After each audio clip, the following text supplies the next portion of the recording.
আসসালামু আলাইকুম বন্ধুগণ, আমি সুদূর প্রবাস থেকে পর্তুগালের মাটিতে আসছি ঘুরতে। সূর্য সূর্য ডুবতেছে। দেখেন সূর্য কত নিচে, অনেক নিচে সূর্য। নিচে মনে হয় যেন সমুদ্রের বুকে ডুবে যাচ্ছে। এমন একটা সময় আমি এই একটা সুন্দর দৃশ্য আমার মোবাইলে ধারণ করার জন্য এই জায়গাটাতে এসেছি। আর আরও কিছু জিনিস আপনাদেরকে দেখাবো। এই দেখেন পাখি, এত বিশ্বস্ত পাখি যে আমি তাদের পাশে হাঁটতেছি, অথচ মনে হচ্ছে এরা ভাবতেছে যে আমি তাদের মারবো না, তাদের ধরবো না, তাদের ক্ষতি করব না। একদম বিশ্বস্ততার সহিত আমার পাশে দাঁড়িয়ে আছে পাখিগুলো। দেখেন দেখেন, এদের মনে না কোনো ভয় নেই। এরা চিন্তা করছে না যে আমাকে কেউ গুলি করে মারবে, আমাকে কেউ বন্দী করবে।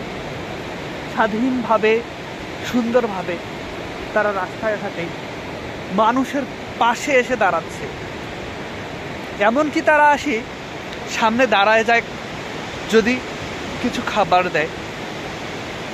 তাদের বিশ্বাসটা এতটাই, আপনারা জেনে অবাক হবেন। এই যে পাখিগুলা রাস্তাতে হাঁটছে, এই যে সমুদ্রের পাশে হাঁটতেছে, তো এই পাখিগুলাকে যদি কোনো কারণবশত মারা হয় কিংবা ধরা হয়, সেক্ষেত্রে সর্বনিম্ন 200 ইউরো জরিমানা, 2 থেকে 300 ইউরো জরিমানা করা হয়। আর আমার দেশ, সোনার স্বাধীন বাংলাদেশ, যেখানে আমার জাতি স্বাধীন হয়েছে, একটা স্বাধীনভাবে কথা বলতে পারে না। স্বাধীনভাবে কথা বলতে গেলে তাকে গুলি করে মেরে দেয়। আমি মানুষ, মনুষ্যত্ব বোধ আমার ভিতরেও আছে। তো মানুষ হয়ে স্বাধীনভাবে কথা বলতে পারবো না, এটা কেমন কথা? স্বাধীনভাবে আমার চাওয়া আমি উপস্থাপন করতে পারবো না, এটা কেমন কথা? তার জন্য গুলি করে মেরে দিতে হবে?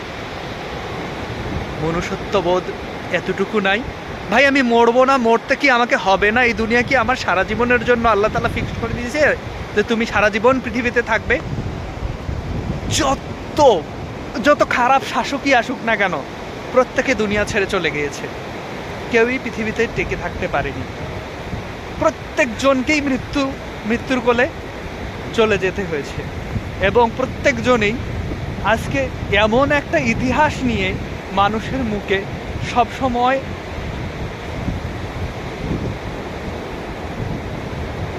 মানুষের মুখে মুখে, যাদের নাম যেমন ধরেন নমরুদ, ফেরাউন, দাজ্জাল আসবে যে,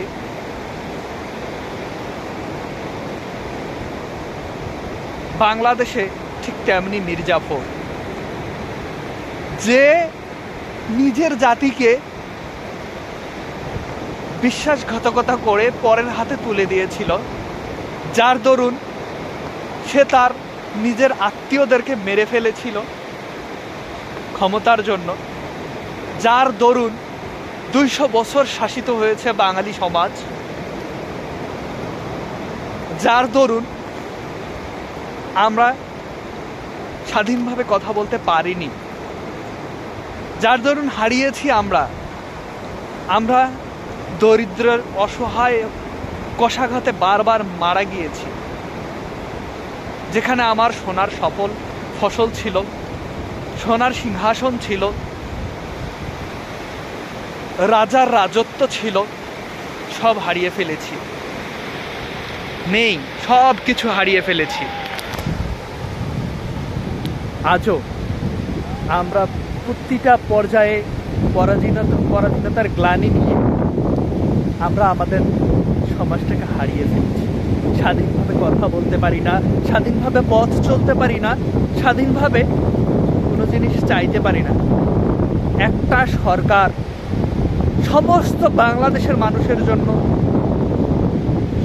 সমস্ত মানুষের জন্য গার্জিয়ান স্বরূপ, পিতামাতা সমতুল্য। একটা পুলিশ যিনি তার হৃদয় দিয়ে, সব কিছু দিয়ে তার ঘরকে আগলায় রাখে, সেই বাংলাদেশি পুলিশ সবাই তো ভাই পরের অধীনে নয়, সবাই তো পরের দেশীয় নয়। তবে কেন কেন আমাকে সবাই সব কমেন্ট করলেই আমাকে মেনে নিতে হবে, অন্যায় আবদার মেনে নিতে হবে? তাকে গুলি করো, মেরে দিলাম। এ কেমন সমাজ ভাই? এ কেমন বিশ্বস্ততা? প্রভুত্ব যদি করেন তবে আল্লাহর করেন। যে পরিমাণ আপনারা মানেন, যে পরিমাণ আপনারা এই ঊর্ধ্বতনদের আপনারা মানতেছেন, যার কারণে যার কথা শুনে আপনারা গুলি করতেছেন আপনার ভাইয়ের বুকে, আপনার সন্তানের বুকে, আপনার শিক্ষকের বুকে, মনে রাখবেন আপনারও সন্তান আছে, আপনারও মা আছে, ভাই আছে, আপনারও পিতা মাতা আছে। সবাই কিন্তু পরদেশীয় নয়। আপনিও আপনার স্বদেশের কথা একবার ভাবেন। এই স্বদেশ চলে যাচ্ছে অন্যের হাতে। যেমন ব্রিটিশরা 200 বছর আমাদের শাসন করেছে, 200 বছর আমরা পরাধীন ছিলাম, আমরা আবারও পরাধীন হয়ে যাব, থাকতে পারবো না তাদের কাছে। তাই সময় আছে, নিজেকে স্বাধীন উন্মুক্ত মনে চিৎকার করে বলে উঠুন, হে আল্লাহ, আমি মুসলিম, আমি বাঙালি জাতি, সমস্ত বাঙালি, সে হিন্দু হোক, মুসলিম হোক, খ্রিস্টান হোক, বৌদ্ধ হোক, যেই হোক, আমি বাঙালি। চিৎকার করে বলতে চাই, হে আল্লাহ, আমি বাঙালি, আমি বাংলাদেশি, এ মাতৃভূমি আমার, আমি মাতৃভূমিকে রক্ষা করতে চাই। খোদায়, আমি মাতৃভাষায় কথা বলতে চাই স্বাধীনভাবে। পারবো? সেই স্বাধীনতা আমি পেতে চাই, যে স্বাধীনতা আমাকে চিৎকার করে বলতে দেয়, হে আল্লাহ, আমি স্বাধীন খোদা, স্বাধীনভাবে মুক্ত আকাশে সুন্দর নিঃশ্বাস নিয়ে আমি বাঁচতে চাই খোদা। আমাকে সেই স্বাধীনতা তুমি এনে দাও খোদা। হে আল্লাহ, তুমি এনে দাও। আমি পরাধীন ফেরাউনের দুনিয়ায় বাঁচতে চাই না, আমি মির্জাফরের দুনিয়ায় বাঁচতে চাই না। আল্লাহ, তুমি আমাকে রক্ষা করো, সমস্ত বিপদ আপদ থেকে আমার সমস্ত স্বজনকে তুমি রক্ষা করো। স্বাধীনভাবে কথা বলতে দাও, স্বাধীনভাবে চাকরি করতে দাও, মুগ্ধ আকাশে সুন্দর নিঃশ্বাস তুমি নিতে দাও খোদা। তুমি আমাকে সেই স্বাধীনতা দাও খোদা। আসুন আমরা সবাই মিলে জোর কণ্ঠে মুক্ত নিঃশ্বাসে, মুক্তভাবে, সুন্দরভাবে নিঃশ্বাস নিতে পারি এই সুন্দর পাখিগুলোর মতো। দেখেন এই পাখিগুলো এখনো কত সুন্দর, এক পায়ে দো পায়ে দাঁড়িয়ে আছে, সুন্দরভাবে পানিতে গোসল করছে। আসুন আমরা ঠিক সেই সমাজটা গড়ে তুলি। দেখছেন? ঠিক আছে, আজকের মতো এখানেই। দোয়া করবেন আমার জন্য। খোদা হাফেজ।